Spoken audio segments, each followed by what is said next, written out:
The headlines are ablaze with a seismic shift. The United States has intervened in the Israel-Iran conflict, striking at least three of Iran's key nuclear facilities, with the US president boldly declaring them destroyed, particularly targeting Fordow and Natanz. The question on everyone's mind today is how many bombs and missiles were unleashed in this operation? According to statements from the US Defense Secretary and the chairman of the Joint Chiefs of Staff during a recent press conference, over 72 bombs and missiles were deployed, harnessing a potent mix of naval and Air Force assets. This included around 12 to 13 bunker buster bombs, with 7 to 9 hammering Fordow, an underground nuclear enrichment facility buried deep within a mountain. Natanz faced similar precision strikes, while Isfahan was hit with cruise missiles, chosen for their ability to penetrate the underground complexes. I'll guide you through this complex web of warfare, drawing from a range of sources to offer my perspective, urging you to think critically as we unpack this global drama. Now, various reports swirl around us. Iran claims they've relocated everything, but the International Atomic Energy Agency, IAEA, often seen as influenced by US interests, paints a starkly different picture. Their inspectors, having visited Natanz, Fordow, and Isfahan multiple times, have confirmed Iran was perilously close to nuclear weapon capability, stockpiling highly enriched uranium. Can we truly believe Iran's assertions? Israeli and American intelligence agencies, with their sophisticated satellite surveillance, suggest otherwise. The notion that Iran could swiftly move such hazardous materials is laughable. These aren't household items to be packed overnight. The radiation hazards alone make it a logistical nightmare, with facilities designed across multiple secure sites for a reason.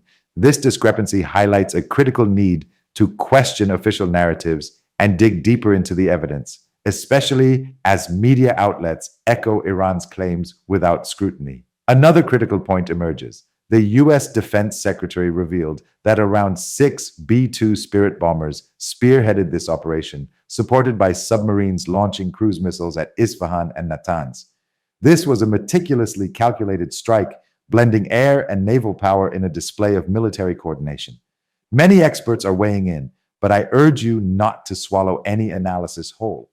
What I present is drawn from extensive reading across multiple sources, offering just one lens for the average Indian navigating the maze of global conflicts, be it war, economics, or geopolitics. There are countless perspectives out there, and your duty is to research thoroughly to forge your own informed view. News is merely a tool. Its value lies in how you wield it to discern the truth, a principle guiding my analysis today.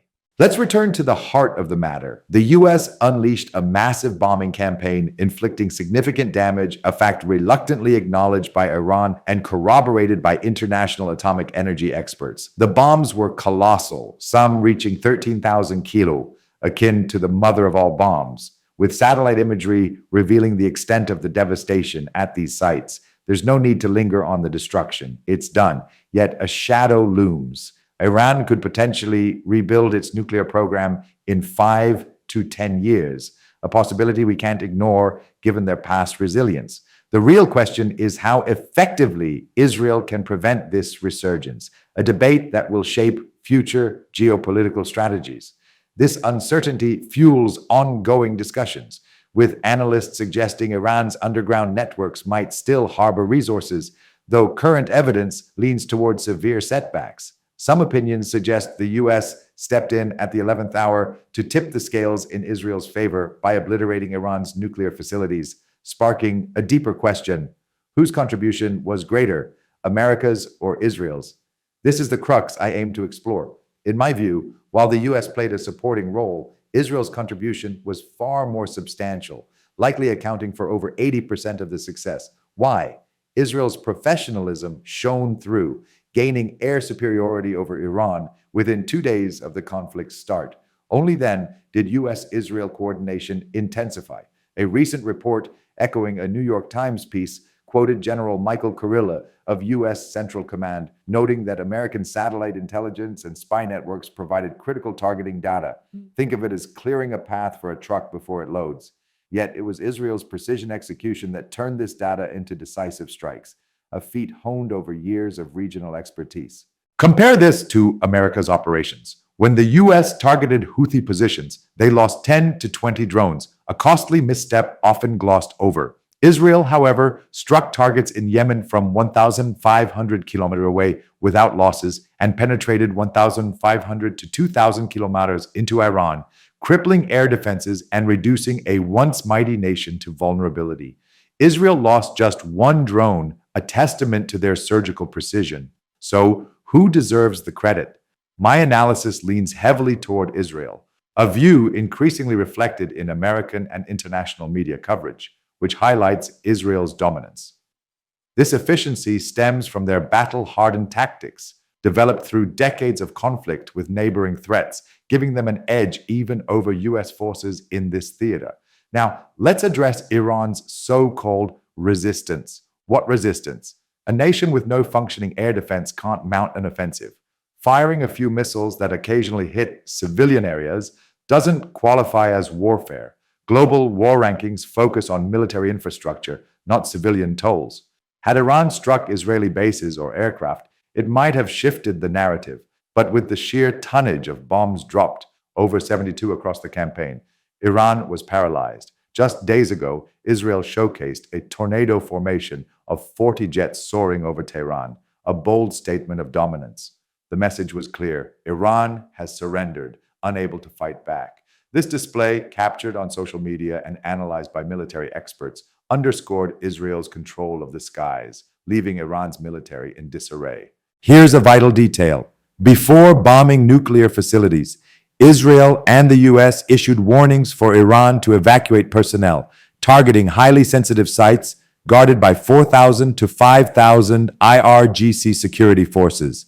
This minimized collateral damage while maximizing strategic impact, a move praised by some humanitarian groups, though criticized by others as a tactical ploy.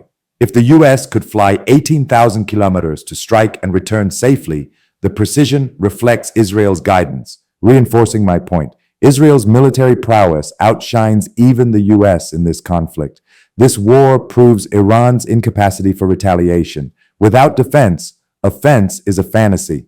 A few stray missiles don't change that reality. They're mere echoes of a defeated regime.